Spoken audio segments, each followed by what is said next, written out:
Welcome everybody to Midfield as we are in week 15 total of the high school football season. We're getting closer and closer to the state championship round. That's Donna Conrad. That is Douglas Scaller. We are here once again. I don't remember the last time all three of us were here. It's been a few weeks, but we're back at it. You got the dream team out here today, out at Robinson, and it's kind of nice out. Well, we got a state championship going on. We got state championships going on this week in TAPS, and we're getting closer to the state championship. So, it's more and more we need to collaborate together, all three of us. Yeah, absolutely. Well, before we talk about that, let's kind of do a little flashback to last week. What were some of y'all's biggest takeaways from last week's playoff games?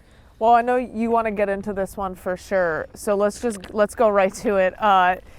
11 5A Division I sweeping 12 5A Division I. I feel like I said that wrong the first time, but it's you okay. got it. Oh, all right. 100% perfect. All right, cool. We talked about the last couple of weeks. I know me and you, Donna, have talked about 5A Division I Region 3 being one of the toughest in the state, and last week proved it.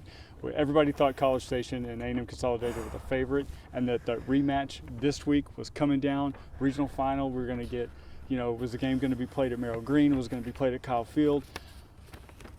No, we're not going to play a rematch. Both teams are out. Yeah, well, the number 2 and the number 5 team in the state gone. Really, I mean, that's postseason football for you, and it's funny because when we're looking at last week, going this week could be crazy because if A&M beat Texas, they were going to head to Atlanta, and if CSTAT and Consol both won their games, they were going to have the Crosstown Showdown rematch, part 2, as the regional final. And I have on good authority that one was likely going to be played at Kyle Field. And then after Saturday, none of that happened. So really surprising. I was at the Consol game and honestly was just surprised. I hadn't seen them play like that all season. They went into the half up 17-7, and LaPorte came out in the second half and scored 28 unanswered points. So not the result that either of those teams were looking for, especially considering I think we thought probably that one of them would make it to Arlington. So really surprising that we won't have a team coming out of 5A. I had already had plans for Saturday at 11 a.m. on December 20th to be in Arlington, and now my calendar is open. All right, well, tough end to both of those great seasons, but looking at it, Axtell defeating Mildred. Yes. This is the deepest run they have gone in program history. When I caught up with Axtell earlier this week, they were just so excited, and they just, at the end of the day, it's like it's business as usual for them. They're like, well, we just got to go 1-0 every week, and we just happen to keep playing football. So I'm like, all right, good for you. That game was right here on this field, at Rocket Field. And it's pretty impressive to see Axtell, win that game and get further than they've ever gotten in school history. And we'll talk about that one in a minute here. And good for Hamilton too, because this is as far as they've gotten too. Now, like you said, we'll get into that momentarily, but yeah, really, really cool stuff for them. A lot of the smaller schools this year, like 1A, 2A, just like, I know we usually have some powerhouses in Central Texas, Brazos Valley, in that region, but really showing up late in the postseason. I know we didn't get that College Station A&M rematch, but we did end up last week getting the Abbott-Aquila rematch. True. Last week, and it was the same result as it was for the district championship. Abbott they seem unstoppable right now under head coach Kyle Crawford. I said that game was going to be a lot closer than the first one, and I was dead wrong. It was the exact same score. What are the chances? When you retake the test, you get the same score. 58-8 Mercy Rule game. There was a couple plays in there that Aquila looked like they could hang, but Abbott just proved the reason they're the number 2 team in the state, and they're 13-0. And they've only had one game not end in a Mercy Rule, which was to Oglesby, which is playing in a state semifinal as well this week. So Abbott showed why they are who they are, and Kyle Crawford, in his first year as head coach, obviously he's been there for a while. He's really got things rolling right now. Yeah, so let's go ahead and talk about this week's games because we have a lot of really stacked games this week. Donna, what are some games that stick out to you? A couple, definitely La Vega-Sealy. La Vega has been hot for quite some time now. I'm interested to see if they can keep their run going. Watched Sealy last Friday, and they also look just really solid. La Vega's defense is tough. It has been ever since that last loss in non-district play. they have not given up more than 22 points since that Stephenville game where they gave up 35. If they give up 35 or more, they lose. Anything and for all 10 wins they have this year, the most they've given up is right here on this field against Robinson, 22 points. But Sealy entering the playoffs was okay. Sealy's a playoff team. We'll see what they can do. They got third in their district, but they have been red hot ever since, led by quarterback Kane Killow, who in 3 playoff games, this is just 3 games, he is passing 694 yards, 10 TDs, 74% completion rate, 44 carries, rushing, 256 yards, and 6 TDs, 16 total touchdowns for one kid in 3 games. Well, as you see on the notes here, Doug just put Kane Killow is hot in all caps, which I think is an accurate description after the stats that you just read, because who's having a better postseason than Kane Killow? I don't know. Right now, nobody, it seems. And that's why, La Vega's got the pedigree. They've got the kids to be able to compete. They've got the defense to be able to stop them. But right now, nobody's been able to stop Sealy. So we'll see if La Vega can do it. But hey, you know what? And I actually think La Vega can. But the road doesn't get any tougher because, on the other side of that bracket, you've got number 4 Wimberley going against number 2 Sinton. So, yeah, La Vega, if you get a win this week, the road does not get any easier, I promise you. Yeah, the road doesn't get any easier. But for one game that we have, the road ends. Because we do have a TABS Division State Championship, or as Doug put here, State Championship game, as between the Bryan Brazos Christian versus Dallas First Baptist. We're always good for one typo on these sheets, and you found it, Shashi. Yeah, so Doug, what's kind of your outlook on the Championship? They're notes. They're just. Unlike Ron Burgundy, I read what's on the notes. This is not for public consumption, yeah. Well, we have Brazos Christian versus Dallas First Baptist. What's kind of your outlook on the game? Well, Dallas First Baptist is in that same district as Live Oak and Riker, so we've seen them put an impressive season together. 11-1 across the season. But Bryan Brazos Christian out of Bryan, the Eagles, they got the win over Live Oak last week. In the state semifinal. They're 12-0, led by sophomore quarterback Cooper Muir, who has 31 touchdowns and over 2,500 yards passing on the season. He's just a sophomore. The future is bright for the Eagles. Yeah. So win or lose tomorrow on Friday. This game is at noon on Friday at Waco ISD Stadium. The Eagles have a lot of things to look forward to in the next 2 years. I will say that head coach Corey Washington took over this program a few years ago, and his motto has been ride for the brand. I'm riding for the brand with the Eagles because he knew that when he took over this program, he's also, I believe he's a under 30 coach for Dave Campbell last year. And he said when he got there, he knew what potential this team had, and he's not surprised that they are playing for a state championship this week because he knew that the talent was there. So, and also, by the way, they're rolling into this game undefeated. I mean, confidence level should be at an all-time high for this Brazos Christian Eagles team, and I'm excited to see what happens on Friday. Yeah, it all comes to a head on Friday at Waco ISD Stadium. Be sure to tune in to our hybrid of Red Zone. That's right. Be sure to cover it as well. But, we do have some weekend games going on. 1A is taking over Saturday as Oglesby is going to take on Oakwood, and Abbott versus Gordon. That's the one that I'm looking forward to because Abbott is undefeated at 13-0. Gordon Longhorns 13-0, and there's no love lost between these two teams, Doug. Yeah, they met last year in the, I believe it was the second round, let's see, what was it? Third round of the playoffs last year, and Gordon got the win 64-16. 26 wins, 26 games, 26 wins between both teams. 25 of those 26 games have been by mercy rule. The one lone non-mercy rule game, Abbott started the season at Oglesby, and they won 68-40.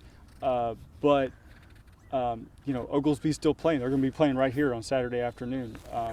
If you want a game to go see, the stadium in Godley is amazing. I've seen pictures of it.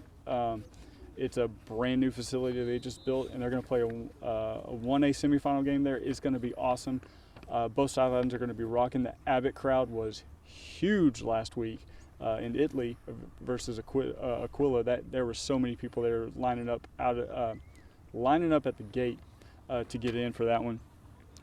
But that game, this week against Gordon, you're just talking about number 1 versus number 2.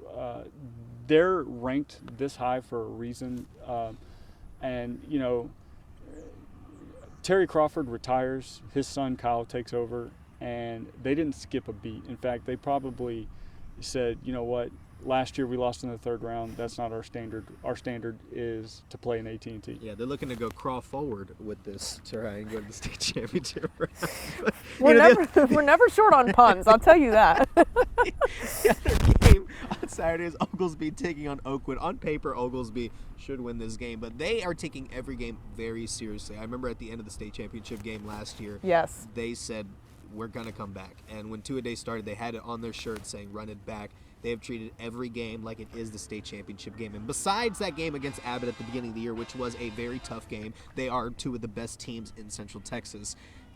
Oglesby has looked incredible, and head coach Jeb Dixon, he has such a good relationship with the players. They all fight for each other. It's a really good community over there, and they are looking to try and run it back to AT&T Stadium. Coach Dixon has won wherever he's been. It doesn't matter what program he's led. He's just a winner. He knows how to lead these kids. He knows what it takes to be able to get to AT&T and to win a game. And yeah, you know, they started out the season 0-2. We were sitting here like, what Oglesby's supposed to be like. With Kyler Fawcett running the ball, they're supposed to be our guaranteed lock to make it to AT&T. And they started out the season 0-2. What's going on? And yeah, they had their wake up call. They're a little bit of a gut check, and they're back. And I fully believe that right here on this field, Rocket Field, on Saturday afternoon, they're going to get a win. Yeah, absolutely. All right, so now.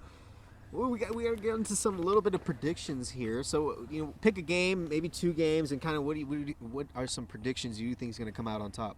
So I've got a couple. One, I think that the Franklin-Columbus game out in Cedar Park Friday night is going to be spicy. These two could not come up with a location or set game time, whatever the behind the scenes were. I'm not 100%, but I do know that this game is 2 powerhouse 3A Division I programs, and I think that little added spiciness is gonna just be another added layer to an already competitive game. Lexington is gonna face off against Tidehaven, and I want to call it now. I think Kirk Mull and the boys out in Lexington, I think they get up to Arlington. I know this wouldn't be the week to solidify that, but I do think that they're really on a roll since their loss to Blanco. I don't know that it says it on here. It doesn't. But off the dome, I'm pretty sure that they had given up maybe under 30 points total in their next 5 games. So their defense is on lock right now, and they've got some veteran presence on offense. So I'm going to go ahead and make that my bold prediction. I don't know how bold it is, but it's a prediction. All right, Doug, what about you? That's a really safe pick, Lexington, to go to AT&T. I Fine. think you know they got Tidehaven this week, 11-2 Tigers there. Other side of the bracket in the state semifinal next week that they could potentially face Woodville or Dangerville. I'm sitting here. Yeah, let's go ahead and pencil in Lexington in a state title game. I'm not saying they'll win that game, but you know I feel pretty confident in that. For me, it's could we see Axtell play for a state title this year? That's my prediction, and that's what I'm thinking. Now it's not going to be easy.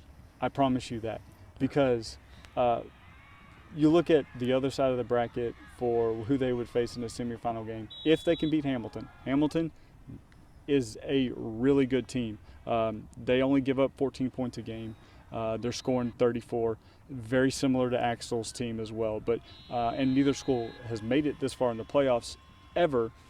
But Post is coming off a win versus Sunray. Oh yeah, Post 2-8 last year, now 13-0. Coming off against a ranked Sunray team, going it up against the number 1 team in the state. So if Axtell's going to make it to AT&T, they've got to beat either one of the hottest teams in the state or the number 1 team in 2A Division 1.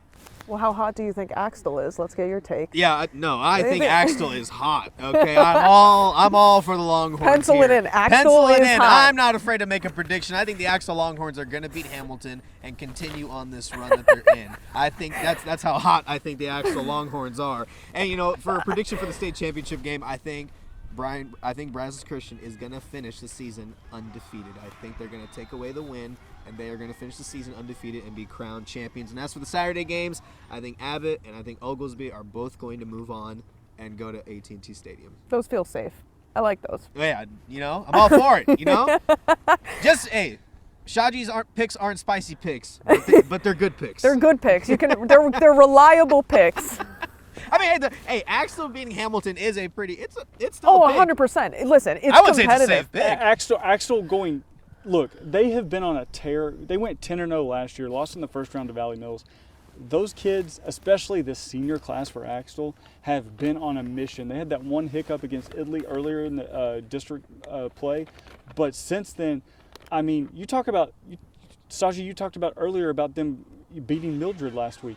That was a ranked team in 2A Division 1, and they didn't just beat them. And the game wasn't close, exactly. They really handed it to them, 35-13, I believe.